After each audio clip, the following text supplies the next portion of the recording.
Assalamualaikum warahmatullahi wabarakatuh. Alhamdulillah, alhamdulillahilladzi anzalal qur'ana fi syahri Ramadan hudan linnasi wa bayyinatin minal huda wal furqan. Asyhadu an la ilaha illallah wa asyhadu anna Muhammadan abduhu wa rasuluh. Allahumma salli wa sallim wa barik ala sayyidina Muhammadin khataman nabiyyin wal mursalin wa ala alihi wa sahbihi wa man tabi'ahum bi ihsanin ila yaumiddin. Wa qala Allah ta'ala fil Qur'anil Karim, a'udzu billahi minasyaitonir rajim, bismillahirrahmanirrahim.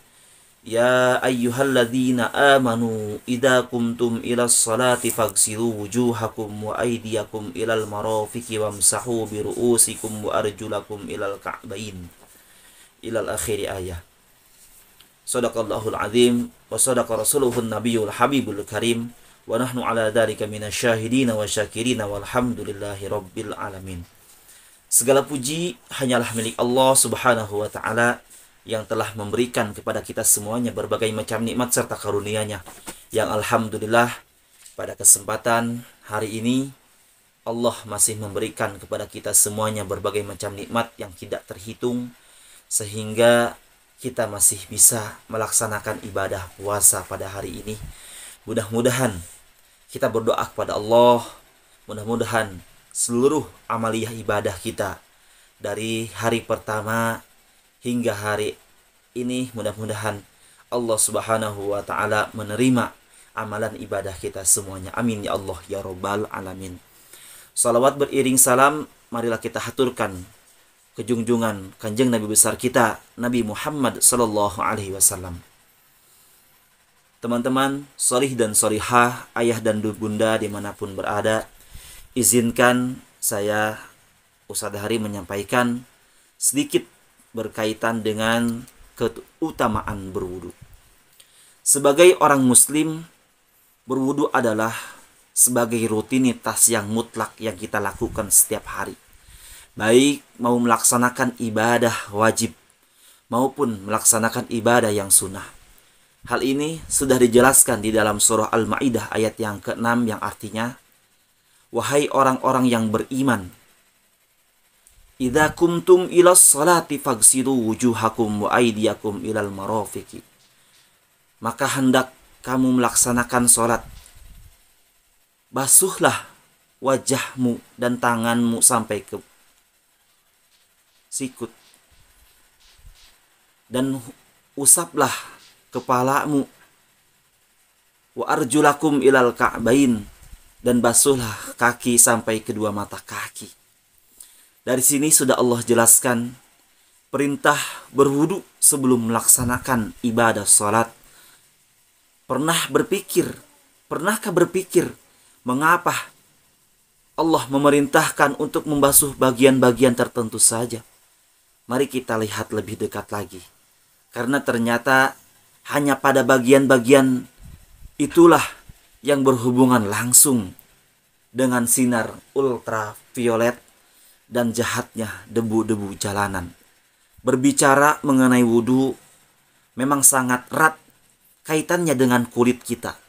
Dan mengingat betapa besar fungsi kulit terhadap tubuh kita, maka kita harus menjaganya, merawatnya dengan sebaik-baik mungkin. Lalu timbul pertanyaan teman-teman, bagaimana cara merawat kulit dengan baik? Apakah kita harus ke dokter kulit yang mewah? Tentu tidak teman-teman. Subhanallah. Di sini peran wudu mulai nampak. Ketika seseorang yang berwudu, maka akan selalu terhindar dari jenis mikroorganisme dan secara tidak langsung sudah menjaga pH kulit dan kelembaban kulit. Salah satu peneliti yang dilakukan oleh Profesor Dr. Sahata dari kedokteran Alexandria, bahwasannya seseorang yang menjaga wudunya maka akan senantiasa terjaga kesehatan telinganya, kesehatan hidungnya, kesehatan tenggorokannya, dan kesehatan matanya. Teman-teman, soli dan solihah yang diberkahi oleh Allah Subhanahu wa ta'ala, wudu merupakan salah satu cara mensucikan dari hadas. Wudu juga salah satu syarat menjadi salah satu syarat sahnya sholat. Adapun aspek-aspek dari bagian-bagian wudu sebagai berikut. Yang pertama yaitu berkumur. Berkumur ketika melakukan wudu dapat menghilangkan bau mulut. Berkumur-kumur ketika wudu tentu akan dapat menghilangkan bau mulut yang tidak sedap. Yang selanjutnya, berkumur-kumur dapat mencegah penyakit pilek. Penelitian kedokteran modern membuktikan bahwa berkumur dengan air setiap hari dapat mencegah penyakit demam dan pilek pada diri seseorang. Selanjutnya, berkumur dapat menjaga kesehatan gigi. Lalu, membasuh mulut 3 kali setiap wudu ditambah dengan menggunakan siwak merupakan cara yang paling baik untuk menghilangkan sisa-sisa makanan yang terselip pada gigi. Lalu yang kedua, istinsyak, yaitu memasukkan air ke dalam hidung serta mengeluarkannya saat wudu. Dengan melakukan istinsyak ini sebanyak 3 kali di saat berwudu, maka mikroba dan bakteri yang berada di dalam hidung itu akan keluar, teman-teman. Seperti yang sudah kita ketahui bahwa kebanyakan penyakit disebabkan mikroba yang masuk melalui hidung dan tenggorokan. Lalu yang ketiga, membasuh wajah. Membasuh wajah, berwudu dengan cara membasuh wajah ternyata bisa membantu melindungi wajah dari kerutan. Membasuh wajah bisa meremajakan sel-sel kulit wajah dan membantu mencegah keriputnya kulit. Selain itu juga disarankan untuk berwudu sebelum tidur. Hal ini termasuk sunnah Rasulullah Shallallahu Alaihi Wasallam yang tujuannya agar setiap muslim dalam keadaan suci di setiap keadaan meskipun saat tidur. Yang keempat yaitu membasuh tangan sampai sikut. Membasuh tangan ketika wudu akan menghilangkan kotoran-kotoran yang ada pada tangan. Yang demikian ini tentu sangat besar sekali manfaatnya dalam rangka untuk menghilangkan debu, mikroba, atau berbagai macam bibit penyakit. Sebab banyak sekali penyakit besar yang sering kali dialami oleh seseorang, seperti penyakit kulit hingga diare berawal dari kotoran yang ada pada tangan. Selanjutnya, membasuh kepala, teman-teman. Manfaat mengusap kepala ketika wudu akan mengurangi tekanan darah tinggi dan hipertensi dan pusing kepala. Sebab air dingin yang dibasuhkan ke wajah ataupun diusapkan ke kepala akan memiliki pengaruh yang baik untuk aktivitas dan kebugaran seseorang dan dapat menghilangkan penyakit kepala serta kelelahan otak.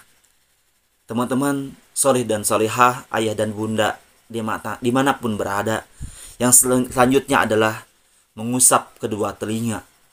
Membasuh kedua telinga berguna adalah untuk menghilangkan debu yang menempel atau kotoran dari udara yang menumpuk dan menempel pada zat lilin yang dikeluarkan oleh telinga. Penumpukan tersebut dapat menyebabkan lemahnya pendengaran ataupun peradangan kuping yang bila menyebar ke bagian dalam mengacaukan keseimbangan tubuh. Karena telinga bagian dalam menjadi pusat keseimbangan tubuh. Lalu yang terakhir adalah membasuh kaki, teman-teman. Membasuh kaki termasuk hal yang penting. Karena kenapa? Di dalam berwudu adalah membasuh kedua kaki sepanjang hari sering berada dalam sepatu atau kaos kaki sehingga sering menimbulkan bau yang tidak sedap. Bau yang tidak sedap tidak akan hilang kecuali bila dibasuh berkali-kali dan benar-benar bersih. Oleh karena itu teman-teman, di antara sunnah wudu adalah membersihkan sunnah-sunnah ketika membasuh kaki, yaitu membersihkan sela-sela dan jari-jari dengan jari-jari tangan untuk menghilangkan keringat dan kotoran yang menumpuk di dalamnya. Nah, itulah teman-teman sedikit keutamaan berwudu sekaligus keutamaan dan hikmah dari berbagai basuhan, mulai dari berkumur-kumur hingga membasuh kaki. Kurang dan lebihnya mohon maaf. Mudah-mudahan kita semuanya bisa istiqomah untuk selalu menjaga wudunya. Demikian, billahi taufiq wal hidayah, wal afu minkum, summa assalamu alaikum warahmatullahi wabarakatuh.